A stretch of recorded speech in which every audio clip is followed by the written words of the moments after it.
Good afternoon, sir. Good afternoon. Myself, Monica. So, yeah, I'm from second BBA. This is Vaishnavi from 2nd BBA. This is Syed Mohsin Anjum sir from second Thank you. BBA. This is Akhil from second BBA, sir. My name is Yuva sir. I am BBA sir. Hi. Sir చాలా మందిని కంపెనీలోకి hire చేసుకుంటారు కదా sir. అలాంటి టైంలో like diversity and inclusion వల్ల main role ఏమైనా play చేస్తుందా? Different cultures peoples వస్తారు కదా sir. There is no difference on that. Amma. What is very important is your knowledge. So it is not your space, a place where you come. It is your knowledge on that particular subject and the field you are chosen. That's important. Sir, what is your Sigma rule on taking care of people and mainly in eliminating errors in your medical and anything you are following? Six Sigmas and all we also Yes, follow. sir. But what is very important is just not the Sigma. Okay. Especially in medical industry, it is more of you do more as service oriented. It's not like a industry where you have 3.6 million times, so you can do one error sort of thing. That Six Sigma అనేది కొన్ని principles use చేసుకుంటాము. But what is very important is your intent to do good Right. in medicine. That's very important. How do you don't harm a patient? That's the very very important aspect in medicine. అంటే మనం ఎంత కష్టపడి ఒక పేషెంట్కి హామ్ జరగకుండా చూసుకోగలుగుతాం అన్నది ఒక major sigma మనకు. Yes, sir. అందుకని తర్వాతవన్నీ దాని చుట్టూ తిరిగేవే. ఫస్ట్ పేషెంట్ సరిగ్గా బయటకు వెళ్ళిపోగలిగితే చాలు మనకు. సో దానికి ఆ సిస్టమ్ మనకు ఉండాలి. ఏంటంటే ఆ ఇంటెంట్ ఉండాలి. అక్కడ పనిచేసే వ్యక్తికి అది తెలవాలి. Yes. మనం ఏదైనా తప్పు చేస్తే ఒక పేషెంట్కి ఇది చాలా ప్రమాదకరము, అది వాళ్ళ లైఫ్ అండ్ డెత్లో ఉంటుంది మన దగ్గరికి హాస్పిటల్కి వచ్చేటప్పుడు. Yes. So that is very important. So what are the ethical considerations in your marketing healthcare sector? అమ్మ మార్కెటింగ్ అనేది చాలా కాలంగా ఒక ట్యాబు అనుకుంటాం మనం. ఏంటంటే మార్కెటింగ్ చేయటం అనేది అసలు తప్పు అన్నది ఒక ఉద్దేశం, కానీ అది తప్పమ్మా. మార్కెటింగ్ చేయకుండా అసలు ప్రోడక్ట్ బయటికి వెళ్ళదు.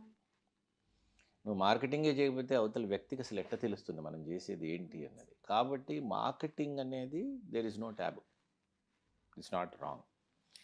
ఎథికల్ అంటే each industry has their own way of functioning. It's very difficult to define what is ethical, what is non-ethical in marketing. As long as you are not harming somebody, as long as you are not doing something wrong. ఇప్పుడు non ethical నా ఉద్దేశంలో ఏంటంటే ఈ పుస్తకం చూపించి ఇది bouquet అని అమ్మటం. ఇది పుస్తకం కింద మీరు అమ్మినంత వరకు నాన్ ఎథికల్ కాదు అది. కానీ ఈ పుస్తకాన్ని మీరు బొకే కింద అమ్మదలుచుకున్నాం అనుకోమ్మా, అది non ethical.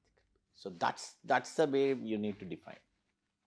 As long as you are with your product and you are selling the product line, then it's not Sir, to be some entry level managerial role to how can I grow my career from an entry level manager role to some your position like you. If I want to become in a position like you, how can I grow like that? How did you grow at least? See, there are two ways of looking at it. Since it's a very short time, I wanted to tell you two things. One thing, everybody, it's not the organization business plan. Every individual should have their own business plan. And you should have your own business plan first. What do you want to become in life in next? What is your milestones? In 3 years, what do you want to become? In 5 years, what do you want to become? In 10 years, what do you want to become? In 20 years, what do you want to become?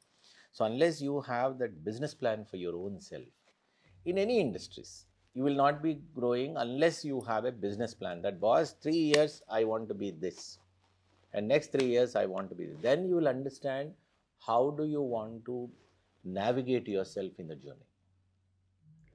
So అపోలోలో entry లెవెలా లేకపోతే top లెవెలా అన్నది పక్కన పెట్టుకుంటే అసలు మనం ఏమవుదాం ఫస్ట్, అండ్ మన మైల్ స్టోన్స్ ఏంటి.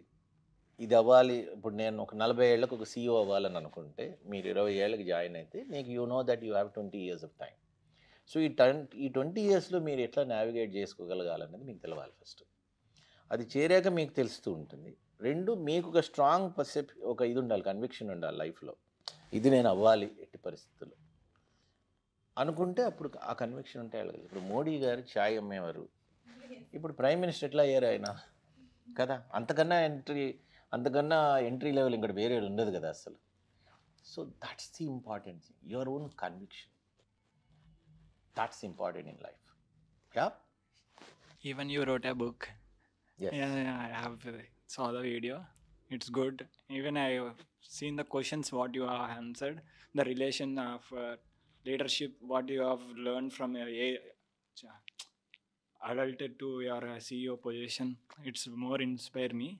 But one thing to ask you, what are the strategies you use for employees to reduce your stress of employees? That's a good question. The only one thing actually I followed in my life is be humble. Okay. If you are humble, you can achieve anything in life. Good, sir. If you are not humble, you will not achieve. I'll tell you a simple one small story. The difference between Ram and Ravan. Yes. రాముడికి రావణాసుడికి difference ఏంటి అసలు? రాముడి కన్నా రావణాసుడు చాలా గొప్పోడు కదా. ఆయనకి బోళ్ళంత డబ్బులు ఉన్నాయి, పెద్ద రాజ్యం ఉంది, బోళ్ళంత ఆర్మీ ఉంది, అన్నీ ఉంది. అప్పుడు రాముడు ఎక్కడ ఉండేవాడు? చిన్న అడవిలో ఏదో అసలు ఎట్లా ముందుకెట్ట వెళ్ళాలన్న పరిస్థితిలో ఉండేవాడు ఆయన. But this man is not humble, this man is very very humble. Okay. And he could able to outthrow Ravanasura because he was very humble and everybody started helping him. ఆయనతో పనిచేయడం స్ట్రెస్ కాదు అన్న విషయం వాళ్ళకి అర్థమైంది. ఏది చిన్న కోతుల దగ్గర నుంచి చూసుకున్నా మీరు, కోతులు కానివ్వండి, అక్కడ బల్లులు కానివ్వండి, వీళ్ళందరూ కూడా ఎందుకు ఆయనతో పనిచేశారు? Because it was not stressful. ఆయన గురించి చనిపోయినా మనకి ఇబ్బంది లేదు అన్న ఒక పరిస్థితి ఆయన తేగలిగాడు అంటే బికాస్ ఆయనతో వర్క్ చేయటమే అది స్ట్రెస్ కాదు. Because he was so humble, he was so reachable. మీకు ఆ అప్రోచ్ కనుక ఉండి మన ఎంప్లాయీ మనం రీచ్ అవ్వటంలో ఇబ్బంది పడని పరిస్థితి కనుక మనం క్రియేట్ చేయగలిగితే it's easy. That's the basic rule which we all have to follow. Before starting a company or a business sector of a medical, what are the things required for an entrepreneur to Entrepreneur join? to know what is that industry he is getting into first. First he need to have that thorough knowledge of చాలా మంది బయట ఏదో చూసేసి entrepreneurship చాలా easy అనేసి వాళ్ళు కూడా దిగుతూ ఉంటారు. అది చేయకూడదు. మనం చేయవలసింది ముఖ్యంగా ఏంటంటే అసలు మనం దిగే ఇండస్ట్రీలో మనకి ఎంతవరకు మనకు అవగాహన ఉంది, అవగాహన తెలుసుకున్నాకే అందులోకి దిగాలి. తెలవకుండా అందులోకి దిగేసి అవతల వాళ్ళు బాగా చేశారు కదా మనం కూడా చేద్దాం అన్నది ఆ భావంలోకి వెళ్ళకూడదు. మనకి అది ఎంతవరకు ఆ ఇండస్ట్రీ గురించి తెలుసు అన్నది తెలుసుకున్నాకే ముందుకెళ్ళగలగాలి.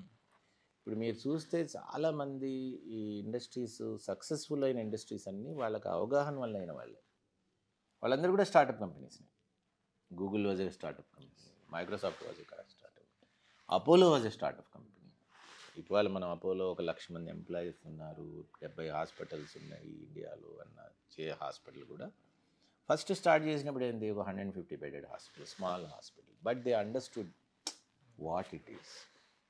అది నేర్చుకొని మనం అందులోకి దిగడం అనేది ఇంపార్టెంట్ ఏ ఇండస్ట్రీలో కూడా. Sir, I also have a question. How would you manage your competitors and be the best hospital around? See, for any product you require a differentiator. లైఫ్లో అదొకటి పెట్టుకోండి. డిఫరెన్షియేటర్ అనేది ఉంటేనే మనం ముందుకు వెళ్ళగలుగుతాం. అంటే ఒకే ప్రోడక్ట్ని ఒక 10 మంది ఇస్తున్నా కూడా ఆ 9 మంది కన్నా మనం ప్రత్యేకంగా ఇంకేమైనా ఇవ్వగలుగుతామా ప్రజలకి, ఒక కస్టమర్కి అది ఇవ్వగలిగే కెపాసిటీ మనం ఒక ఇన్నోవేషన్ కనుక ఉంటే కనుక then it is easy. So ఇవాళ 10 మంది ఉండొచ్చు, రేపు పొద్దున 100 మంది ఉండొచ్చు. But if you don't have an innovation in your centre, if you don't have a differentiator in your product, that product won't happen. ఆ ఇన్నోవేషన్ అనేది important. So somebody need to always think about innovation. ఇప్పుడు మనకు foreign ఇక్కడ లేవు, మనకి ఇండియాలో ఇంకా లేవు, కానీ ఇప్పుడు మీరు యూఎస్ కానీ ఎక్కడ కానీ చూస్తే అసలు ఇన్నోవేషన్ సెంటర్స్ని ప్రతి కంపెనీలో ఒకటి ఉంటుంది, సపరేట్ కంపెనీ, ఒక డివిజన్ అది. వాళ్ళ పని ఏం లేదు, ఇన్నోవేట్ చేయటమే ప్రోడక్ట్, అర్థం చేసుకొని ఇన్నోవేషన్ చేసుకుంటారు. So innovation is the most important and differentiator is the most important. So, what is the critical decision that you have taken as a CEO in your company? As a CEO అమ్మా, every decision you take is a critical. ఒక decision critical తీసుకుంటాము, తర్వాత అంతా ఏదో కాలక్షేపం The చేస్తాం అంటే decision which జరగదు. may collapse your company, like that, any decision. See, if a decision, if I would have taken which could have collapsed my company, I wouldn't have been here, no. So, if you take this decision, the company will be in more best stage. చాలా వస్తాయమ్మా అట్లా. అంటే health care అనేది చాలా dynamic situation అమ్మా, especially ఇప్పుడు మాకు Covid టైంలో. మీరు ఇప్పుడు కోవిడ్ టైం తీసుకుంటే every decision which we took was very very dynamic. ఎందుకంటే అప్పుడు మేము నేర్చుకొని తీసుకోవాల్సిన డెసిషన్స్ అవి. మాకు కూడా అవగాహన లేదు, కోవిడ్ అంటే ఏంటనేది తెలియదు మనకు అసలు ఫస్ట్. సో అలాంటప్పుడు ఏంటి డెసిషన్, ఒక చిన్న ఎగ్జాంపుల్ మీకు చెప్పాలంటే, మా నర్సులు వాళ్ళందరూ కూడా చిన్న చిన్న పిల్లలు మీలాగానే, వాళ్ళందరూ కేరళ నుంచి అక్కడి నుంచి వచ్చి మన దగ్గర పనిచేస్తారు. కోవిడ్ ఎప్పుడైతే వచ్చిందో వాళ్ళ తల్లిదండ్రులందరూ వచ్చేసి హాస్పిటల్ వచ్చి వాళ్ళ పిల్లలు వాళ్ళు తీసుకెళ్ళిపోయారు. వద్దండి బాబు, మాకు ఉద్యోగం లేకపోయినా పర్వాలేదు కానీ కోవిడ్లో వాళ్ళు చనిపోతే మేము ఊరుకోవాలి. కొంతమంది మిగిలారు. ఇప్పుడు ఆ కొంతమంది కూడా భయం, ఏం చేయాలి, ఎట్లా మనం ఒక కోవిడ్ వార్డులోకి పడుకొని ఎట్లా చేస్తామన్నది ఒక భయం అది. సో మేము తీసుకున్న డెసిషన్ ఏంటి, నేను కూడా కోవిడ్ వార్డులోనే వాళ్ళతో పాటు ఉండిపోయాను. ఆ నెల రోజులు వాళ్ళతోనే ఉన్నాను, వాళ్ళతోనే భోజనం చేశాను, కోవిడ్ వార్డులోనే వాళ్ళతోనే అక్కడే పడుకున్నాం మేము. ఇంకా వేరే ప్రపంచం లేకుండా కోవిడ్ పేషెంట్స్, మేము, మా సిస్టర్లు, మా డాక్టర్లు, మేమందరం ఒక వార్డులో అంటున్నాం. సో అప్పుడు ఆ డెసిషను నా వరకు అది డిజాస్టర్. ఏది, నాకు నిజంగా కోవిడ్ వచ్చి నేను పోయి ఉండొచ్చు. ఓకే, రెండోది, నేను ఉండకపోతే అక్కడ నా స్టాఫ్ కనుక వాళ్ళు మోటివేట్ కాకపోతే నా పేషెంట్ని చూసుకోలేము. So the critical decision there is that I need to stay back even if it is a risk. So all critical decisions have got a very large scope of risk. మీరు ఇందాక అన్నారు చూసారా, collapse అయ్యే పరిస్థితి రావచ్చా అన్నది. So any decision which you take, it will have two sides of the story. Yes. It may be going very wrong, it may be going very right. But you have to take a decision either way. You said that I am stayed with the COVID అవునవునమ్మా. patients. Is there any good situation and bad situation? Both I need. Bad antenamma, see, bad is like, you're losing people. Yes, sir. You are seeing everyday deaths. You are seeing every day some helplessness situation. That's a bad, if you ask me. If you ask me good, I have become more close to my own employees. I could able to see lot of things, which I have not seen earlier. Lot of my own perspective towards life has been changed. My perspective about how you manage a hospital has been changed. My perspective about how you can be more innovative in the system, it's improved. When అందులో నేను ఉంటున్నప్పుడు ఈ బెడ్లు సరిపోవు మనకు కోవిడ్కు అన్నది అర్థమైపోయింది నాకు. Yes. ఎన్ని బెడ్లు మనం యాడ్ చేసినా కూడా సరిపోవు అన్నది తెలిసిపోయింది. సో అప్పుడు ఏం చేసాం, ఇన్నోవేటివ్గా ప్రతి హోటల్స్ అనే ఇప్పుడు ఖాళీగా ఉన్నాయి Yes, sir. హైదరాబాద్లో. సో హోటల్ వాళ్ళతో మాట్లాడేసి వాళ్ళ దగ్గర మేము పేషెంట్స్ని పెట్టుకొని వాళ్ళని టెలిమెడిసిన్తో కనెక్ట్ చేసుకొని మేము డాక్టర్లకి ఆ నర్సుల్ని అందులో టెలిమెడిసిన్లో చూసుకొని వాళ్ళకి ట్రీట్ చేయడం. It's an innovation. You understand what I'm saying? Yes, So sir. if you are in the situation, you will be able to do innovative thinking. Innovation అనేది మీకు పుస్తకం నుంచి రాదమ్మా, If we enter in that situation, మనం అందులో ఉన్నప్పుడే మనకు ఒక ఇన్నోవేషన్ అనేది తెలుస్తుంది. ఇన్నోవేషన్ రావడానికి నీకు ఎంబీఏ అక్కర్లేదు అసలు. So what one advice would you give for BBA and MBA students to pursue hospital management? See, don't pursue hospital management. That's the only advice I'll give you. Why so? I'll tell you why I said this. You should pursue what is your passion. మీరు ఒక మనిషిని చూసి అరే వీడు ఇవాళ CEO అయిపోయాడు కదా, బాగుంది, మనం కూడా ఇది చేద్దాం అంటే కాదు. Is that your passion? Is health care is your passion? Health care is a tough thing. It's not easy. It's not easy. It's like, standing in the Kargil like a soldier. You don't know when the bullet comes and hits you. Healthcare is always like this. It has its own problems, it has its own infections. So don't do anything because you see somebody, so I do that. No.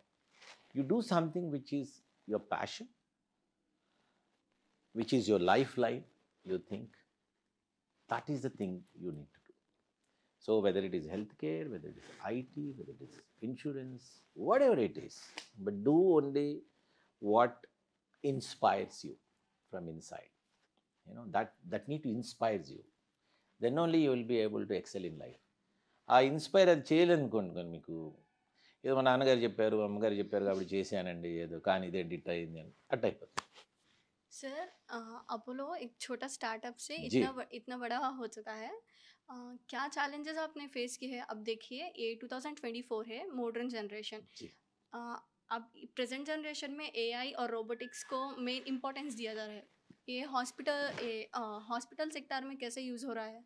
Hospital sector में बहुत कुछ AI के बारे में हो सकता है, अभी हो रहा है. क्या अभी आपने कोई चैलेंजेस फेस किए हैं इसमें? चैलेंजेस तो अभी adaptation is a challenge. Basically hospital industry में आपको जो भी मशहूर डॉक्टर मिलता है वो लोग पूरा ओल्ड एज का रहते हैं, तकरीबन मेरे एज का हिसाब से रहता हाँ है. जी। तो एडॉप्टेशन जो है वो एक बड़ा चीज़ है. अब ये डॉक्टर समझता है कि भाई ये का ज़रूरत नहीं, मैं कर सकता हूँ, मगर हमको मालूम है ये नहीं तो आगे बढ़ने नहीं बढ़ सकते हम. जी हाँ जी। तो वो एक बड़ा चैलेंज है. एनी सिचुएशन, एनी इनोवेशन में आपका चैलेंज एक ही होता है कि एडॉप्टेशन. अगर एडॉप्टेशन नहीं मिला आप आगे नहीं बढ़ जाते. अगर डायनासॉर्स एडॉप्ट कर सकते तो मिलियन ईयर हाँ से जी, को, हाँ। आज का दिन में आप उधर 3 डायनासॉर इधर 3 डायनासॉर भर के डिस्कशन करते रहते. नहीं, हाँ जी। डायनासॉर क्या को मर गया, वो एडॉप्ट नहीं कर सकता. नहीं, हाँ जी। एक मंकी जो है एडॉप्ट करके मैन बन मान गया, गया। तो वो है. That's a challenge. So adaptation is a challenge. Got it? Yes sir, thank you sir. Wonderful. Thank you. Thank you sir.